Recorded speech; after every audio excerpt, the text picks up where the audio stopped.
안녕하세요. 박인철 방송 나눈다 82번째 시간입니다.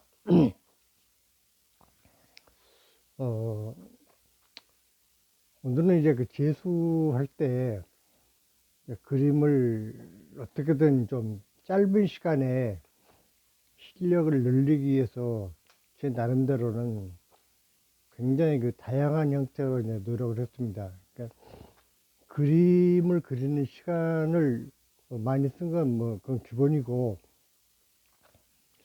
어떻게 하면은 내가 그러니까 가졌다고 생각되는 그 능력 이상의 어떤 그 능력을 발휘해 볼 수 있을까, 이제 이런 고민까지 또 했던 것이죠.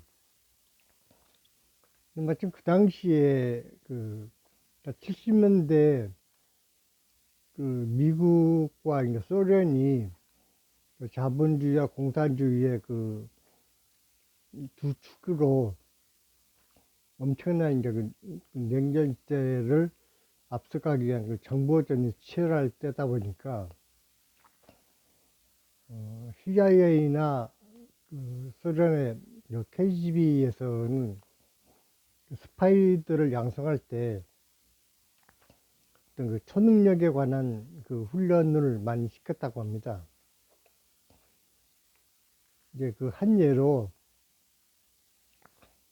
그 인간이 그러니까 현재 우리가 우주에서 가장 속도가 빠른 것이 빛이라고 알고 있는데, 그럼 빛보다 빠른 속도를 가진 것이 과연 없느냐, 그 부분에 대한 연구도 했다는 것이죠. 근데 이제 가설이긴 하지만 빛보다는 어쩌면 뇌파가 속도가 더 빠르지 않겠나, 이런 이제 그 가설까지도 나왔습니다.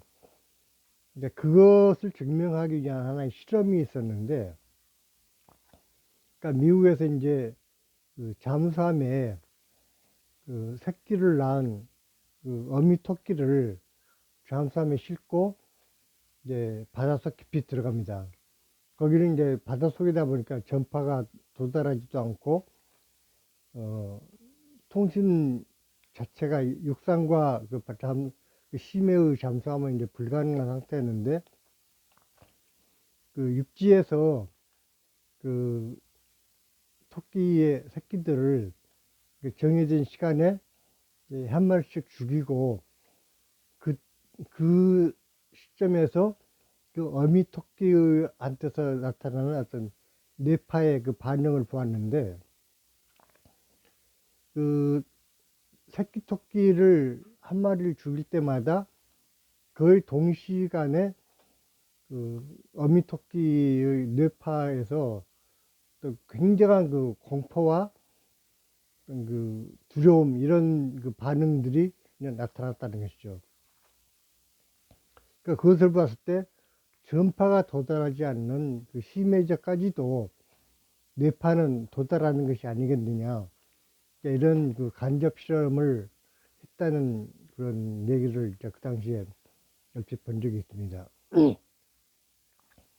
이제 그 무렵에 마인드 컨트롤이라는 일종의 그 뇌를 훈련시키는 그러한 그 일들이 하나의 유행처럼 이제 번지고 있었는데, 그 뇌를 어떤 그 훈련시켜서 자기 능력 이상의 것을 개발해낸다고 하니까, 가뜩이나 이제 어떤 개인적으로는 정신적 완성에 관심이 많았던 이제 제 입장에서는 또 그냥 넘어가기가 좀 아까워서 저도 이제 그것을 배웠습니다. 이제 실제로 이제 보니까 그 텔레파시를 주고받는 방법이라든지, 아니면 그 암기를 하는데 어떤 다른 연상작용을 통해서 그 암기력을 키우는 그런 기억법이라든지, 또 약한 물체를 이용해서 강한 물체를 부러뜨리는 뭐 이런 등등의 그러니까 상식으로는 쉽게 이해가 되지 않는 그런 어떤 정신적인 능력을 키워나가는 그런 훈련을 했습니다. 이제 뭐 그 훈련 받았다고 해서 당장에 무슨 텔레파시를 막 주고받고 이게 되는 건 아닌데, 다만 이제 그러한 훈련을 하다 보면 정신을 집중했을 때 우리가 생각하지 못했던 그런 어떤 엄청난 파워가 발생한다라는 사실을 이제 어렴풋이나마 알게 되었습니다. 한 예로 명암으로 나무젓가락을 부러뜨리는 그런 이제 수련을 했는데, 그냥 명암으로 나무젓가락을 이제 내리치면은 아무리 힘이 센 사람이나 힘이 좋은 사람이 힘껏 내리쳐도 명암이 찢어지지 나무젓가락이 부러지지는 않습니다. 근데 거기에서 이제 배운 기법을 이용해서 온몸의 긴장을 쫙 풀고 이완시킨 상태에서 순간적으로 정신을 집중해 가지고 그 명암을 내리치면은 명암이 찢어지는 게 아니라 명암은 그대로 있고 나무젓가락이 부러지는 그런 현상을 볼 수가 있었습니다.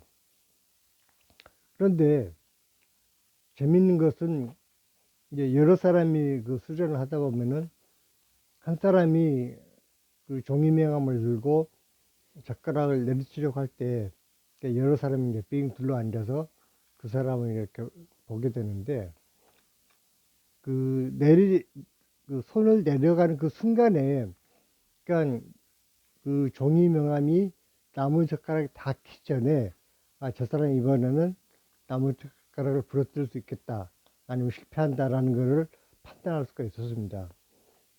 그게 이제 무엇으로 판단을 하냐면은 그 정신이 집중된 상태에서 순간적으로 내리칠 때는 그 속도가 굉장히 빠릅니다. 그 종이명암을 내리치는 그 속도가 굉장히 빠른데, 그때는 분명히 이제 종이젓가락이 아니 나무젓가락이 부러지거든요.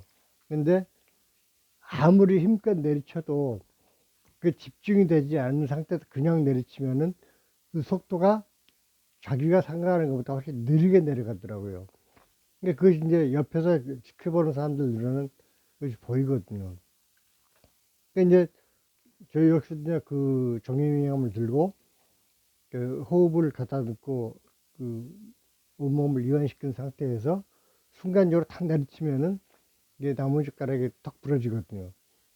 이제 그런 이제 훈련들을 했었는데, 또 그 당시에 이스라엘에서 온 유리 겔라라는 초능력자가 TV에 나와가지고 정신을 모아서 쇠로 된 숟가락이 이렇게 숟가락이나 포크를 휘는 그런 초능력을 보여준 적도 있었고 그러는데, 문제는 이제 그런 것들이, 그것이 어떤 사람들은 유리겔라가 사기꾼이었다라고 이제 그냥 폄하하는 사람도 있고, 또 어떤 사람들은 인간의 능력은 무한하기 때문에 충분히 가능한 일이다라고 인정하는 사람도 있고 그렇습니다. 그러니까 그것이 무엇이 진실인가 하는 부분에 대해서 아직도 저는 어느 게 진실인가는 솔직히 모르겠습니다. 다만 제가 인정할 수 있는 것은, 우리가 내 능력의 한계라고 느껴지는 그런 한계 이상의 힘이 분명히 우리 안에 내재해 있다라는 사실입니다. 우리가 일반적으로는 불가능한 그러한 능력들을, 부처님 같은 경우에는 신통력이라고 해서 뭐 6가지 신통력을 얘기하는데, 예를 들어서 천안통, 천이통, 신족통, 타심통 뭐 등등 이제 이런 여러 가지 또 초능력을 이제 불교에서는 이제 신통력이라고 얘기를 합니다. 그러니까 부처님이 이제 활동하실 그 당시에 인도에는 이제 코끼리가 그러니까 야생 코끼리가 많았단 말입니다. 근데 그 불경에도 이제 그 전에 내려오는 얘기 중에 성난 코끼리가 사람들을 그 피해를 주고 그 날뛸 때 부처님이 그 코끼리를 그 안녕시키고 그냥 얌전히 가만히 있도록 이제 가라앉혔다. 이런 얘기가 나오거든요. 그렇다면은 뭐 이제 얼핏 보기에 뭐 부처님이니까 그 정도 능력이 있겠지라고 그냥 치부해 버릴 수도 있는데, 문제는 그러면 부처님은 어떤 방법으로 그 코끼리를 안정시키는가 하는 점입니다.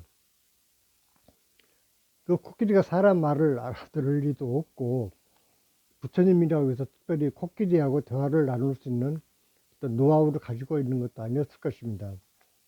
결국은 어떤 그 정신적인 에너지에 의해서 그 코끼리를 얌전하게 이제 수그러뜨리는 그런 이제 능력을 보여주셨던 것인데, 결국은 인간과 동물 사이에서도 텔레파시가 통하지 않았는가. 그러니까 현대적으로 해석을 하자면은 그렇게밖에는 달리 그 얘기할 방법이 없는 것 같습니다. 아무튼 이제 제 경우에는 그런 초능력적인 힘을 가지려고 했던 그 목적이 오직 그 대학 입시를 향해서 노력하는데, 그러니까 얼마만큼 그 빠른 시간 안에 좀 더 그 훌륭한 그림을 그려낼 수 있을까. 또 진흙으로 석고상을 빚을 때 그 석고상과 얼마큼 완벽하게 닮은 모습을 만들어낼 수 있을까. 그러한 능력을 키우기 위한 하나의 과정으로 이 마인드 컨트롤까지도 배웠던 것입니다. 그러니까 결국은 최근에 이제 어떤 주술에 의해서 미래를 예견한다든지 아니면 자기가 이루고자 하는 어떤 목적에達성하기 위해서 주술적인 힘을 의지하려고 하는 그런 얘기들이 많이 들리는데, 그것이 인간의 어떤 능력을 키워서 내 욕심을 키우기 위한 것으로, 그것이 그러니까 타인의 어떤 그 권리를 빼앗고 오직 나의 그 탐욕을 채우기 위한 것으로 쓰인다면은 그것은 결코 바람직한 일이 될 수가 없는 것이죠. 그 김건희 같은 경우에 뭐 도사들 만나서 삶이란 무엇인가라는 것을 같이 연구했다라고 하는데, 그 연구가 제대로 된 연구였다라면은 삶의 궁극적인 목표가 결국 어떤 물질적인 욕망을 채워나가는 탐욕을 충족시키는 것이 삶의 목적일 수가 없다라는 것을 깨달았을 것인데, 그것에 도달하지 못하고 그 탐욕의 늪에 빠져서 허우적거리던 그 모습을 보면은 결코 그것은 바람직한 삶의 모습이 아니다라는 것을 오히려 반면교사로 삼을 수 있도록 모든 국민들에게 보여준 것이 아닌가라는 생각까지 하게 됩니다. 물론 이제 우리 인간이 살아가면서 간혹가다 그런 초능력적인, 그러니까 예를 들어서 화재가 났을 때 평소에는 전혀 들지 못했던 어떤 그 살림살이를 불끈 들고 뛰쳐나오는 뭐 어떤 아주머니의 그 사례라든지, 아니면은 자식을 구하기 위해서 불길 속에서 자식을 끌어안고 이제 뛰쳐나오는 그런 어머니의 모습이라든지, 그러한 그 극한적인 상황 속에 나타나는 그런 초인적인 그런 능력들은 우리가 평소에 그 구현하지 못하는 그러한 그 잠재되어 있던 능력을 우리는 또 위기 상황 속에서 가끔 보게 됩니다. 근데 이제 그러한 그 위기 상황 속에서 나타나는 그런 초능력적인 그 힘의 발현은 우리가 그 현실 세계 속에서 그 활용하지 못하는 어떤 잠재적인 초능력이 우리 속에 숨어 있는 것이 아닌가라는 생각을 하게 되는 것이죠. 예를 들어서 수년 전에 돌아가신 그 타나 스님 같은 경우에는 많은 예언을 하셨는데, 그 스님 같은 경우에도 어떤 그 수행을 통해서 어떤 그 예지력을 뭔가 키워가지고 보통 사람들이 그 체험하지 못하는 미래 세계를 미리 살펴볼 수 있는 그런 안목이 갖춰져서 그런 것들이 가능해지지 않았을까라는 생각을 하게 되는 것입니다. 그러면 그러한 그 능력을 가졌다고 해서 타나 스님이 뭐 당신은 뭐 앞으로 뭐 무슨 일을 어떻게 하면 될 것입니다라고 점쟁이 노릇을 했다든가 이런 얘기는 전혀 없습니다. 그러니까 미래를 볼 줄 안다고 해서 그것을 아무데나 막 써먹는 것이 바람직한 건 아니고, 오히려 그러한 그 능력을 갖출수록 그것을 감추고 진정한 미래의 어떤 그 인류의 행복을 위해서 좀 더 나은 삶의 모습을 갖춰 나가기 위해서 그런 것들을 그 활용했을 때 진정한 구도자의 모습이 아닌가라는 생각이 듭니다.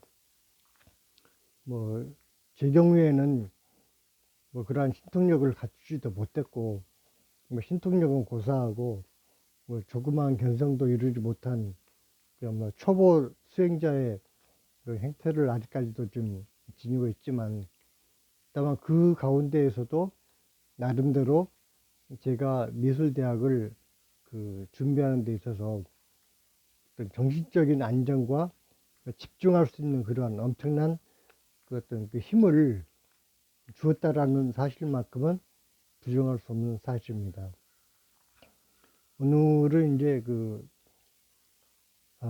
제가 미술과 참선 수행과 더불어서 또 새로운 한 부분으로서의 초능력적인 힘을 키워볼까 하는 목적으로 마인드 컨트롤을 배웠다라는 얘기까지도 말씀드렸고, 여기에 이어지는 이미지 트레이닝에 대해서는 다음 시간에 또 말씀을 드릴까 합니다. 감사합니다.